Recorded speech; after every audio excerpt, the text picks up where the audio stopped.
Vamos começar agora o livro de Jó, e no capítulo 1 vai falar sobre Jó, sua riqueza e a sua família. Versículo 1 diz assim: Havia um homem na terra de Uz, cujo nome era Jó. Este homem era íntegro e reto, temia Deus e se desviava do mal. Nasceram-lhe 7 filhos e 3 filhas. Tinha 7.000 ovelhas, 3.000 camelos, 500 juntas de bois e 500 jumentas. Também tinha muitíssima gente a seu serviço, de maneira que este homem era o maior de todos os do Oriente. Os filhos dele iam às casas uns dos outros e faziam banquetes, cada um por sua vez, e mandavam convidar as suas 3 irmãs, e comeram e beberam com eles. Quando se encerrava um ciclo de banquetes, Jó chamava os seus filhos e os santificava. Levantava-se de madrugada e oferecia holocaustos segundo o número de todos eles. Pois Jó pensava assim: talvez os meus filhos tenham pecado e blasfemado contra Deus em seu coração. Jó fazia isso continuamente. Aí agora Satanás põe em dúvida a sinceridade de Jó, versículo 6. Num dia em que os filhos de Deus vieram apresentar-se diante do Senhor, veio também Satanás entre eles. Então o Senhor perguntou a Satanás: De onde você vem? Satanás respondeu ao Senhor: De rodear a terra e passear por ela. E o Senhor disse a Satanás: Você reparou no meu servo Jó? Não há ninguém como ele na terra. Ele é um homem íntegro e reto, que teme a Deus e se desvia do mal. Então Satanás respondeu ao Senhor: Será que é sem motivo que Jó teme a Deus? Não é verdade que tu mesmo puseste uma cerca ao redor dele, da sua casa e de tudo que ele tem? Abençoaste a obra das suas mãos e os seus bens se multiplicam na terra. Mas estende a tua mão e toca em tudo o que ele tem, para ver se ele não blasfema contra ti na tua face. Então o Senhor disse a Satanás: Você pode fazer o que quiser com tudo o que ele tem, só não estenda a mão contra ele. Então Satanás saiu da presença do Senhor. E aí Jó perde filhos e riquezas. Versículo 13. Um dia, quando os filhos e filhas de Jó comiam e bebiam vinho na casa do irmão mais velho, veio um mensageiro a Jó e lhe disse: Os bois estavam lavrando e as jumentas estavam pastando junto a eles.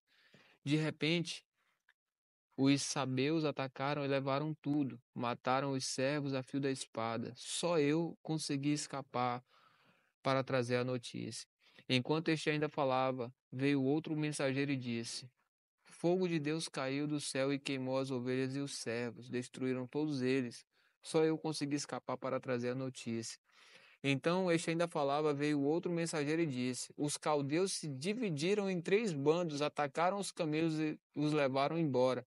Mataram os servos a fio da espada. Só eu consegui escapar para trazer a notícia.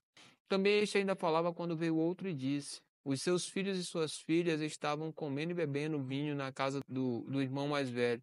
De repente, eis que veio um vento muito forte do lado do deserto e bateu contra os 4 cantos da casa. Ela caiu sobre os jovens e eles morreram. Só eu consegui escapar para trazer a notícia. Então Jó se levantou, rasgou o seu manto, raspou a cabeça, prostrou-se em terra e adorou. E disse: Nu saí do ventre da minha mãe, nu voltarei. O Senhor o deu e o Senhor tomou. Bendito seja o nome do Senhor. Em tudo isto Jó não pecou, nem atribuiu a Deus falta alguma. Capítulo 2 de Jó vai falar sobre a segunda prova de Jó. Versículo 1 diz: Num dia em que os filhos de Deus vieram apresentar-se diante do Senhor, veio também Satanás entre eles apresentar-se diante do Senhor. Então o Senhor perguntou a Satanás: De onde vens? Satanás respondeu ao Senhor: De rodear a terra e passear por ela. E o Senhor disse a Satanás: Você reparou no meu servo Jó? Não há ninguém como ele na terra. Ele é um homem íntegro e reto que teme a Deus e se desvia do mal. Ele ainda conserva a sua integridade, embora você me incitasse contra ele para destruí-lo sem motivo. Então Satanás respondeu ao Senhor: Pele por pele, um homem é capaz de dar tudo o que tem pela sua vida. Mas estende a tua mão e toca nos ossos e na carne dele, para ver se ele não blasfema contra ti na tua face. Então o Senhor disse a Satanás: Você pode fazer com ele o que quiser, mas poupe-lhe a vida. Então Satanás saiu da presença do Senhor e o feriu e feriu Jó com tumores malignos, desde a planta do pé até o alto da cabeça. Jó, sentado em cinza, pegou um caco de barro para com ele raspar as feridas. Então a mulher lhe disse: Você ainda conserva a sua integridade? Amaldiçoe a Deus e morra. Mas Jó respondeu: Você fala como uma doida. Temos recebido de Deus o bem, por que não receberíamos também o mal? Em tudo isto Jó não pecou com os lábios. E aí Jó vai receber a visita de amigos, versículo 11. Quando 3 amigos de Jó ouviram que todo este mal havia caído sobre ele, vieram cada um do seu lugar. Elifaz, o temenita, Bildade, o suíta e Zofar, o naamitita. Tinham combinado de ir juntos, condoer-se dele e consolá-lo. De longe eles levantaram os olhos e não o reconheceram. Então ergueram a voz e choraram, e cada um, rasgando o seu manto, lançava pó ao ar sobre a cabeça. Sentaram-se com ele no chão durante 7 dias e 7 noites. E ninguém lhe disse uma só palavra, pois viam que a dor era muito grande. O capítulo 3 de Jó vai falar sobre a queixa de Jó e ele amaldiçoou o seu nascimento, né? Versículo 1 diz: Depois disso, Jó passou a falar e amaldiçoou o dia de seu nascimento. Jó diz: Pereça o dia em que nasci e a noite em que se disse foi concebido um homem. Que aquele dia se transforme em trevas, e Deus lá de cima não se importe com ele, nem resplandeça sobre ele a luz. Que as trevas e a sombra da morte se apoderem desse dia, que uma nuvem habite sobre ele, que tudo o que pode escurecer o dia o espante. Aquela noite, que dela se apoderem dessas trevas, que ela não se alegre entre os dias do ano, nem entre na conta dos meses. Sim, que seja estéril aquela noite, e dela sejam banidos os gritos de alegria. Amaldiçoem-na aqueles que sabem amaldiçoar o dia e sabem instigar o Leviatã.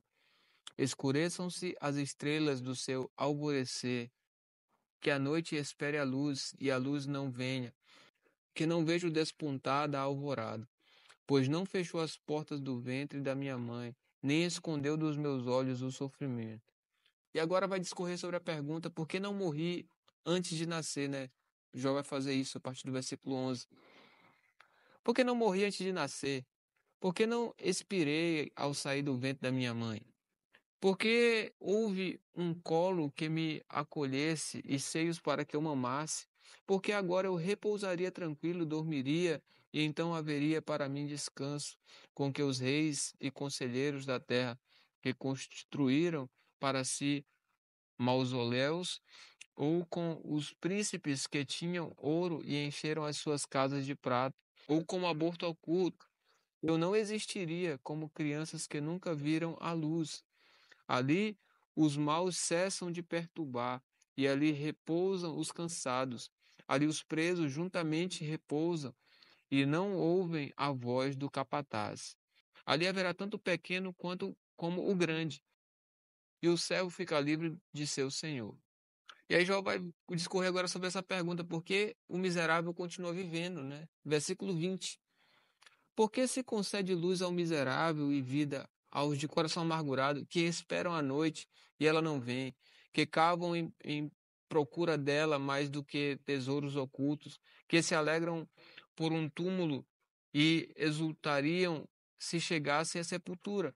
Por que se concede luz ao homem cujo caminho é oculto e a quem Deus cercou de todos os lados? Porque em vez do meu pão me vêm gemidos, e aos meus lamentos se derramam como água. Aquilo que temo me sobrevém, e o que receio me acontece. Não tenho descanso, não tenho sossego, não tenho repouso, só tenho inquietação. E aí o capítulo 4 de Jó vai falar sobre essa primeira fala de Elifaz, um dos amigos de Jó, né? Versículo 1 diz: Então Elifaz, o temenita, tomou a palavra e disse: Se alguém tentar falar, você terá paciência para ouvir? Mas quem poderá conter as palavras?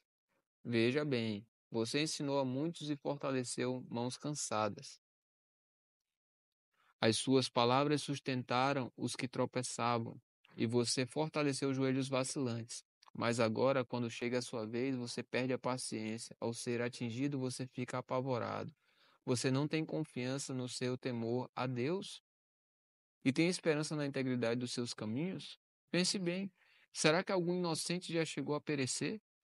E onde os retos foram destruídos? Segundo eu tenho visto, os que lavram a iniquidade e semeiam o mal, isso mesmo, eles colhem. Com o hálito de Deus perecem, e com o sopro da sua ira são consumidos. Cessa o bramido do leão e a voz do leão feroz, e os dentes do leãozinho são quebrados. O leão morre porque não há presa, e os filhos da leoa andam dispersos. Uma palavra foi trazida em segredo, e os meus ouvidos perceberam um sussurro dela, entre pensamentos de visões noturnas, quando o sono profundo cai sobre as pessoas. Sobrevieram-me o espanto e o tremor, e todos os meus ossos estremeceram. Então o Espírito passou por diante de mim, e se arrepiaram os cabelos do meu corpo. Ele parou, mas não reconheci a sua aparência. Um vulto estava diante dos meus olhos. Houve silêncio e ouvi uma voz. Pode um mortal ser justo diante de Deus? Pode alguém ser puro diante do Criador? Eis que Deus não confia nos seus servos e aos seus anjos atribuiu imperfeições. Quanto mais àqueles que habitam em casas de barro, cujo fundamento está no pó, e que são amargados como a traça. Nascem de manhã e à tarde são destruídos, perecem para sempre, sem que ninguém se importe com isso. Se o fio da espada lhes é cortado, morrem e não alcançam a sabedoria.